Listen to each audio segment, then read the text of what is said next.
now the distinguished permanent representative of Syria. شكرا سيدي الرئيس. Thank you, Mr. President. I have listened to many opinions and political and humanitarian assessments on the situation of my country, Syria, on the occasion of your August Council's review of the current situation in my country, on the occasion of the 52nd report of the Secretary General. I've heard two briefings from the Special Envoy and the Director of the Coordination and Response Division in OCHA. I have noticed a political maturity, sense of responsibility and objectivity in the statements of some delegations, while other delegations had falsified statements by reading the scene in Syria in a wrong and distorted manner. I will not go into details and respond to all the points that were mentioned. However, I will touch upon some of the most important things I've heard. First of all, the Special Envoy. At the beginning of his briefing, he touched upon three priorities that he described as, first, calming the situation, reviving the political track, and bridging the gap between the stakeholders through high-level diplomacy. Of course, we do not object to this. However, we have some observations. They are sound observations that must be heard by the Special Envoy and members of the Council. Those priorities, after 7 years of a horrible terrorist war imposed on my country, and 4 years of cooperating with the Special Envoy on Syria, he missed to consider combating terrorism a priority, despite the fact known to all that Daesh or ISIL is still present in Syria under the protection of the Americans. The Nusra Front is still present in Syria under the protection of the Americans, the Israelis, and others. And there are so many armed factions that have refused to accede to Astana 4, which was attended by the Special Envoy. He was there in Astana. That agreement created the notion of de-escalation areas. Why am I stating that? I'm stating that because the Astana 4 agreement has an exception in one of its provisions, that is the armed groups that refuse to accede to this agreement. We're not only talking about Daesh or ISIL and Nusra Front, but also any group that refused or are refusing or will refuse to accede to this agreement. Thus, the terrorism scene is clear for 7 years before our eyes.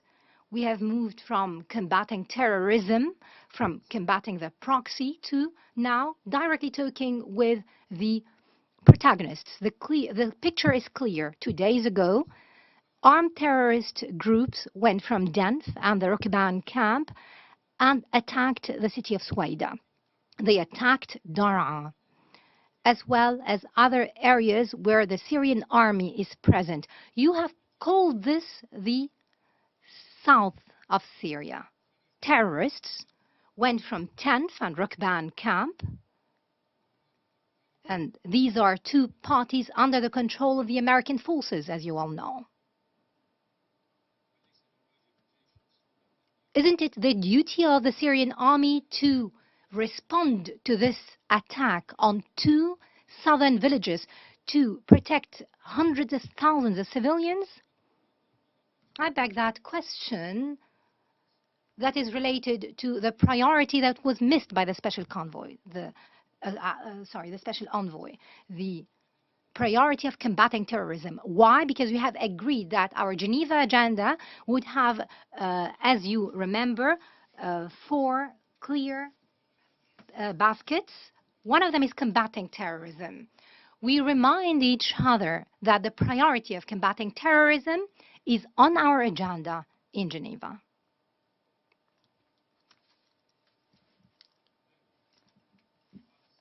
Second, the special envoy said a very dangerous and worrying sentence, worrying for us and for others, some others.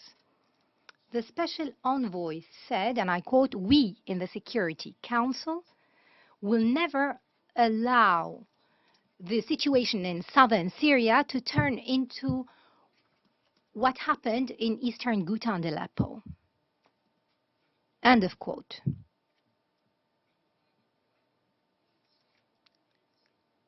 Is this within the mandate of the Special Envoy, Your Excellencies? Is his mandate, or does his mandate provide to draw for the Syrian government and the Syrian military how to combat terrorism on our territories? We're not talking about combating terrorism on Syrian or French territories or even British territories or Swedish territories or in combating terrorism in Poland or Holland. We're only talking about combating terrorism on our territories.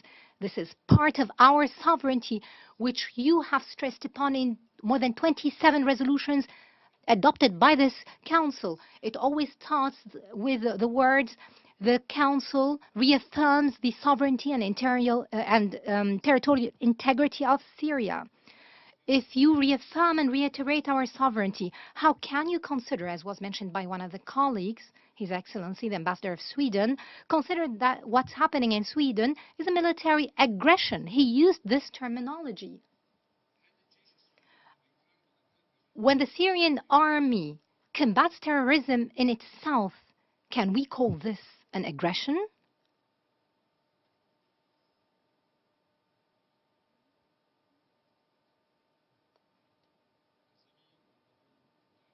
The permanent representative of France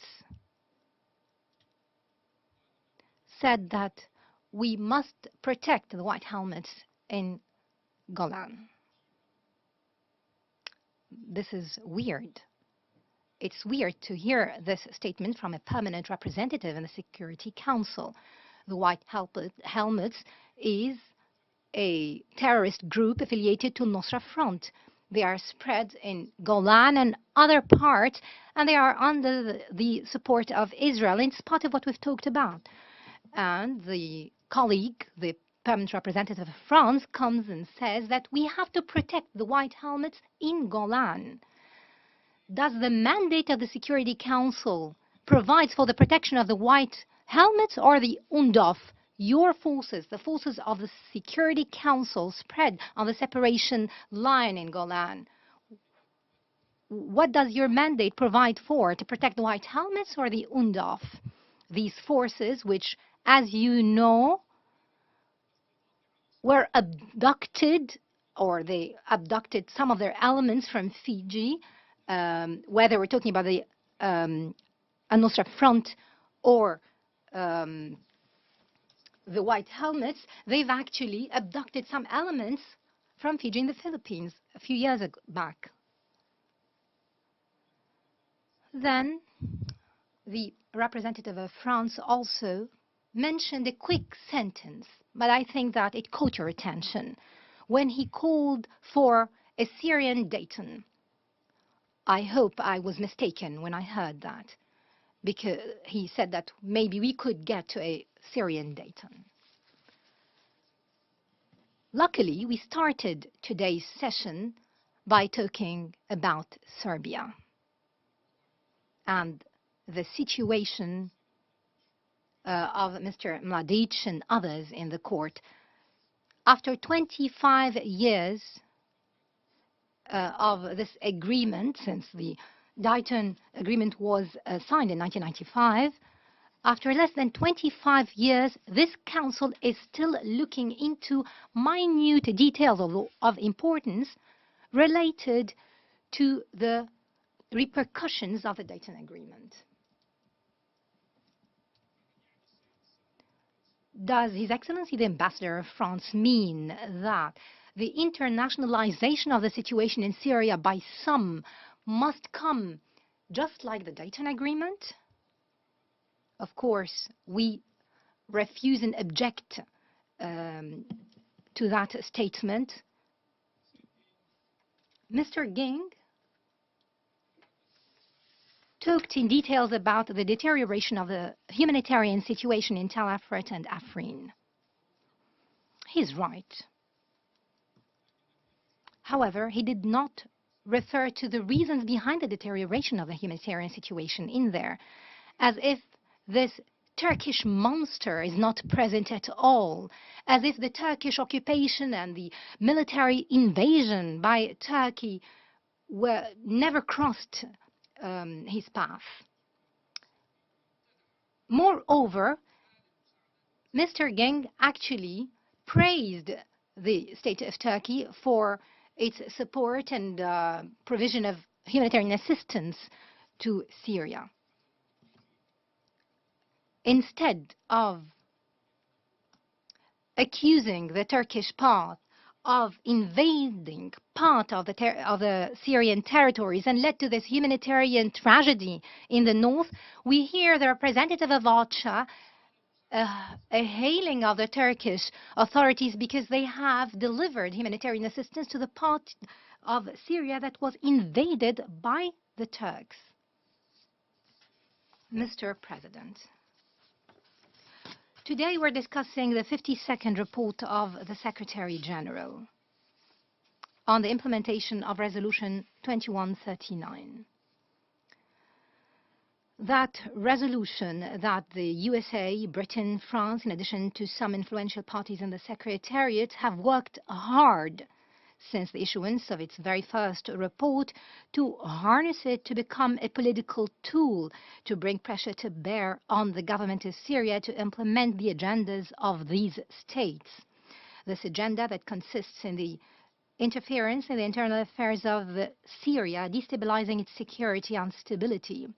Instead, the objective of this resolution should have been to assist Syrians to overcome their sufferings due to the unprecedented terrorist war imposed upon it.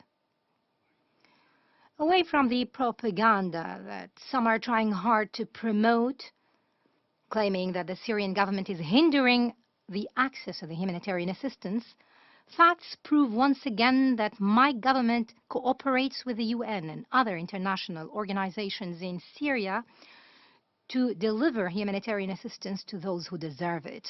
This was proven by this report under consideration in paragraph 25.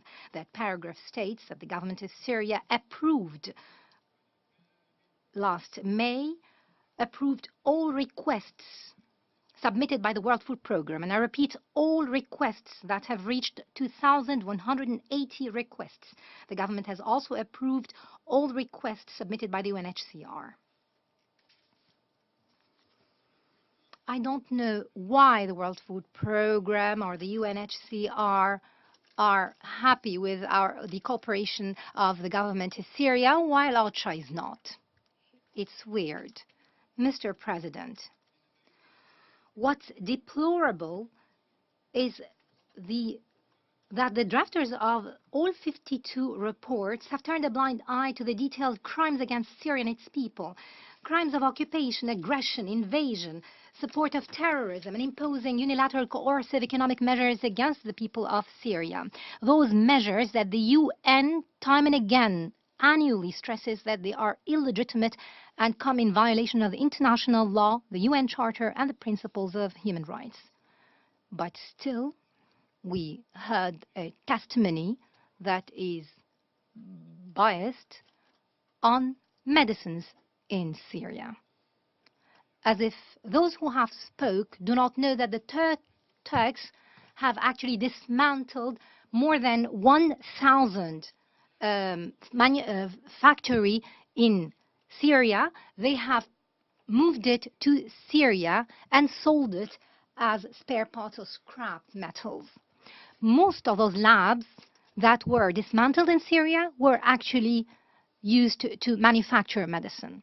And then the sanctions come to add trouble. However, this is not perceived by the Secretary General or any other party. What is really deplorable is that the drafters of the report have turned a blind eye to the war crimes and crimes against humanity committed by the USA and their allies in Raqqa. This was mentioned by the President of the Council. This happened in other Syrian cities under the pretext of combating terrorism, ignoring the role of the governments sponsoring and supporting terrorism, such as Saudi Arabia, Qatar, and Turkey, which have worked and are still working on inciting violence and terrorism and spreading radical ideologies, hatred, and investing in distorted religious ideas. What's deplorable, really, is the lack of professionalism or credibility. They have reached unacceptable levels. This was proven by the drafters of the report, who have cast shadow on the content of the UN mission of assessment in Raqqa. They have only made selective and general references to the report of that mission. They have presented it in a twisted manner. They ignored the catastrophic situation in Raqqa and the suffering of its people due to the gross crimes committed by the international coalition and their affiliate militias. There are hundreds of thousands of mines in Raqqa. Every month, between 50 and 70 civilians die in Raqqa. Those returnees, 50 to 70 persons, die every month because of those explosions, which some delegates in this international organization refuse to address it till now. We have spent 6 months trying to reach an agreement with the UN mass to demine Raqqa. 6 months have elapsed.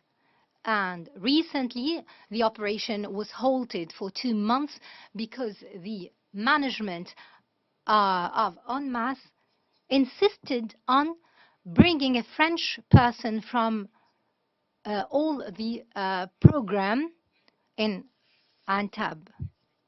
That's how the program perceived the situation, the UN program. They believe that without that French person, we cannot demine hundreds of thousands of mines in Raqqa. 6 months have elapsed, and the UN mission or the Secretariat have not yet visited Raqqa to demine it. What's really deplorable is that the drafters of the report have turned a blind eye for the 52nd time to the detailed crimes committed by Israel and its repeated aggression against the territorial integrity of the Syrian Arab Republic, including the continued support of the armed terrorist groups in the separation zone, foremost being Daesh and Nusra Front, those terrorist groups. What is deplorable and condemnable, Your Excellencies, is that this entire scene and its huge repercussions on the humanitarian situation in Syria did not attract the attention of the report drafters, despite their professionalism in writing 52 reports till this very day. Mr. President, my government has conveyed an official letter containing its response to the report under consideration. Allow me to briefly refer to the following. 1. It is necessary to hold the report drafters accountable to their violations of the provisions of Security Council resolutions on combating terrorism. They have named Jabhat al-Nusra, Hayat Tahrir al-Sham, and other affiliated groups, armed opposition in Idlib, those groups that were designated as terrorist entities in the Security Council list. 2. It's no longer acceptable such clear politicization by the report drafters when they make the Syrian government carry the full responsibility behind the undermined humanitarian axis. They turn a blind eye to the real hurdles that stand in the face of delivering humanitarian assistance to those in need, especially this relaxation of the OCHA officials in Damascus who do not shoulder their responsibilities or undertake their duties. They refuse to move to the liberated regions or those regions that had witnessed reconciliation. They apply extreme selectivity in their work and assistance that is supposed to be humanitarian and non-discriminatory. In addition to the lack of funding and some donors who link their funds to political preconditions that run counter to the principles of humanitarian work. 3. What's the objective from the drafters of the report who have ignored the fact that the Turkish aggression on Afrin is the primary reason behind the displacement and suffering of civilians? Mr. President, the supporters and sponsors of Al-Nusra Front in the Council, as usual, have used this meeting to spread unfounded and false accusations against the government of my country in an attempt to raise the morale of the elements of this criminal organization. To conclude, Mr. President, my government reaffirms that it will continue to combat international terrorism relentlessly on all the territories of the Syrian Arab Republic. We stress our principled position that the solution in the Syrian crisis is a political one, based on intra-Syrian dialogue led by the Syrians without any foreign interference or preconditions. Thank you, Mr. President. I thank the distinguished representative of Syria.